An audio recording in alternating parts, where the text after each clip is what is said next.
ബീജങ്ങളെ പിടിച്ചു നിർത്തുക, സ്ഖലനം സംഭവിക്കാതെ പിടിച്ചു നിർത്തുന്നത് കൊണ്ട് ശരീരത്തിന് മാനസികമായിട്ടും ശാരീരികമായിട്ടും എന്തെങ്കിലും ഉപകാരമുണ്ടോ എന്നുള്ളതാണ്.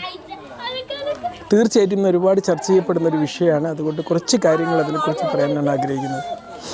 നമ്മൾ കേട്ടിട്ടുണ്ട് ഈ സെക്ഷുവൽ ട്രാൻസ്മ്യൂട്ടേഷൻ എന്നൊക്കെ നമ്മൾ കേട്ടിട്ടുണ്ട്. ഈ ഒരു എനർജി അവിടെ റിട്ടൈൻ ചെയ്ത് കഴിഞ്ഞാൽ നമുക്കത് മറ്റ് പല കാര്യങ്ങൾക്ക് ഉപയോഗിക്കുന്നതിനെക്കുറിച്ചൊക്കെ നെപ്പോളിയൻ ഹില്ലിനെ പോലത്തെ പലരും പറഞ്ഞിട്ടുണ്ട്. ഇതിന് ശാസ്ത്രീയപരമായിട്ട് എന്തെങ്കിലും തെളിവുകളുണ്ടോ എന്നുള്ളതാണ് കഴിഞ്ഞ ദിവസം എന്നോട് ചോദിച്ച ചോദ്യം. ഇത് നമ്മളെ ശക്തമായ ഊർജ്ജസ്വലതയോടെ പിടിച്ചു നിർത്താനും നല്ല ഫോക്കസ് വർദ്ധിപ്പിക്കാനും അതുപോലെ തന്നെ നമ്മുടെ സെൽഫ് എസ്റ്റീം വർദ്ധിപ്പിക്കാനൊക്കെ സഹായിക്കുമെന്ന് ചിലരൊക്കെ പറയുന്നുണ്ടെങ്കിലും അതിനൊന്നും ശാസ്ത്രീയപരമായിട്ട് തെളിയിക്കപ്പെട്ട തെളിവുകളൊന്നും അധികം ഇല്ല എന്നുള്ളതാണ്. നമുക്കറിയാം മുഹമ്മദ് അലി ക്ലേ അതുപോലത്തെ ഒരുപാട് സ്പോർട്സ് പേന്മാർ അവർ ഈ പെർഫോമൻസ് ചെയ്യുന്നതിന് മുമ്പ് ഈ സീമൻ റീടെൻഷൻ അവരുടെ ഈ ബീജങ്ങളെ റീറ്റെയിൻ ചെയ്തിട്ട് അതിനെക്കൊണ്ട് സ്ഖലനം സംഭവിക്കാതെ